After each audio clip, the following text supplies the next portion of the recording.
বাড়িতে সন্তান প্রসব করার সিদ্ধান্তই কাল হলো। মৃত্যু হলো বসিরহাটের সুমনার। করেই মেরে ফেলেছে। আমাদের অভিযোগ ও তো নিজের ইচ্ছাকৃত মেরে, আর ওকে মারধর করতো সবসময় মারধর করতো। আমাদের জানা তো না, এই যে হয়েছে আমাদের টোটালে জানাইনি। প্রসব যন্ত্রণা উঠেছিল গৃহবধূর। বাগদা থানার অন্তর্গত মালিপোতা এলাকার ঘটনা। পরিবার সূত্রে খবর, বছর 10 আগে ননী দেবনাথের সাথে বিয়ে হয়েছিল বসিরহাটের সুমনার। মাথায় টিকি, গলায় মালা। স্থানীয়রা জানিয়েছিলেন অভিযুক্ত ননী ধার্মিক মানুষের বেশ ধরে থাকলেও মাঝে মধ্যেই নানা কারণে স্ত্রীর ওপর অত্যাচার করত। অভিযোগ, এর আগেও 3 থেকে 4 বার স্ত্রীকে তার ইচ্ছের বিরুদ্ধে গর্ভপাত করানো হয়। পরিবারের দাবি, প্রায় স্বামী অত্যাচার করত। ওর উপরে আগে একটি 8 বছরের কন্যার সন্তান আছে। আর ওকে মারধর করতো সবসময় মারধর করতো। আমাদের জানা তো না, এই যে হয়েছে আমাদের টোটালে জানাইনি। আমাদের জানালে তো আমরা একটা কোনো ডিসিশন নিতে পারতো। হ্যাঁ, মেয়ে আছে, ওই মেয়ে আছে। মেয়ে সিজারে হয়েছে। মেয়েটা সিজারে হয়েছে প্রথমে, বড় মেয়েটা, কিন্তু ও কোনোদিন ফিরে তাকাই দেখিনি। আমার দিদি ছিল, আমার দিদি থেকে, আমার বড়দির মেয়ে, ওই দিদি থেকেই ওকে দেখাশোনা সব কিছু করেছিল। এ কোনোদিন ফিরে তাকাই দেখিনি। এবার ও নিয়ে আবার বাড়িতে নিয়ে গেল, নিয়ে যেয়ে সেখান থেকে বাড়িতেই থাকে। আবার যাওয়া আসা করে বাপের বাড়িতে, মামার বাড়িতে যাওয়া আসা করে। এইভাবে চলে যাচ্ছিল। আমরা বারবারই বারণ করেছিলাম আর বাচ্চা নিও না। ইতিমধ্যে 4টে বাচ্চা নষ্ট করেছে। 4টে বাচ্চা তা জানি না।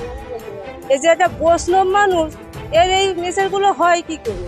পরিবারের দাবি, প্রায় স্বামী অত্যাচার করত ওর উপর। আগে একটি 8 বছরের কন্যার সন্তান রয়েছে। তার ইতিমধ্যেই সন্তান সম্ভবা হয়েছিলেন সুমনা।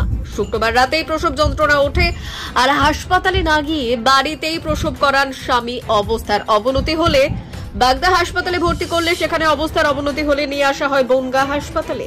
একটি কন্যার সন্তানের জন্ম দিলেও গৃহবধূকে বাঁচানো যায়নি। কন্যা সন্তানটি বর্তমানে এসএনসি ইউনিটে ভর্তি রয়েছে। স্থানীয় সূত্রে খবর, বাড়িতে শিশু কন্যাকে জন্ম দিয়েছিলেন মহিলা। রক্তাক্ত অবস্থাতে নিয়ে আসা হয় হাসপাতালে। আরও স্থানীয় জানান, ননী দেবনাথ অত্যাচার করতেন তার স্ত্রীকে, কিন্তু কোনোদিনই তার স্ত্রী কাউকে তা জানাননি। তাদের অভিযোগ, কন্যা সন্তান থাকা সত্ত্বেও ফিরে তাকাতেন না মা বাবা। স্থানীয়রা আইনত ব্যবস্থা নিচ্ছেন। ইতিমধ্যে শিশু কন্যাটি আইসিইউতে রয়েছে, এমনটাই স্থানীয় সূত্রে জানা গিয়েছে। যেখানে ডেলিভারি করতে গিয়ে পেশেন্ট মারা গেছে। এবার সেহেতু আমরা জেনে পেশেন্ট মারা গেছে, আমার সকালে এসেছি, যে আমার ডাক্তার দেখায় জিজ্ঞাসাবাদ করলাম।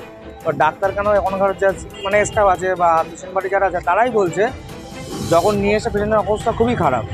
অ্যাকচুয়ালি হয়েছে কি, ডাক্তার যেটা আমাকে বললো, শিশুর ডাক্তার, যে বাড়ির উঠনেই নাকি ডেলিভারি হয়ে গেছে। পেন হচ্ছে অনেক সময় ধরে, হতে হতে ওখানে ডেলিভারি হয়ে গেছে। ডেলিভারি হওয়ার পরে ওখান থেকে বাগদা হসপিটালে নিয়ে গেছে, তখন ওখান থেকে নাড়ি কাটা হয়েছে। এবার নাড়ি কাটা হলে ব্লিডিং বন্ধ হয়নি। এখানে যখন নিয়ে আসে তখন 3টে বাজে, তখন পেশেন্ট ডিটোরেট অলরেডি করে গেছে। পেশেন্ট ওখান থেকে সিসিউ দিয়ে 1 ঘন্টা পরে পেশেন্ট ওখান থেকে কার্ডিও কেসে মারা গেছে। হ্যাঁ, এবার ডাক্তার নিজেই বলছে যে এরকম মানুষকে এর নেগলিজেন্সের জন্য আজকে পেশেন্টটা মারা গেল, তোমাদের থানায় তুলে দেওয়া উচিত। ডাক্তার নিজেই বলছে। তার চিকিৎসার কারণে যেভাবে হয়েছে, তো এখন এর থেকে আর কিছু বলতে পারছি না। কোনো চিকিৎসা করছিলেন? হ্যাঁ, হসপিটালে ভর্তি করা হয়েছে। বাগদা থেকে ট্রান্সফার এখানে করেছে। এখানে 251-তে ভর্তি করা হয়েছে। তারপরে রাত্রে 7:20-তে দেহ রেখেছে। তারপর ডাক্তার তো আমাকে জানায়নি, 9:30 করে আমাকে জানিয়েছে। আপনি এরকম কি বাড়িতে ডেলিভারি করতে গিয়ে মারা গেছেন? না, আমি নিজে ডেলিভারি ভুল বলছে। আমি ডেলিভারি করতে না। আমি ডেলিভারি করবো না। আদিবাসীকে নিয়ে ডেলিভারিটা করাচ্ছিলেন? হ্যাঁ, পাড়ার লোকজন ছিল, সবাই থেকে তারা। আমি তো কিছু করিনি, আমি তো ওইসব হাত দিতে পারি নাকি।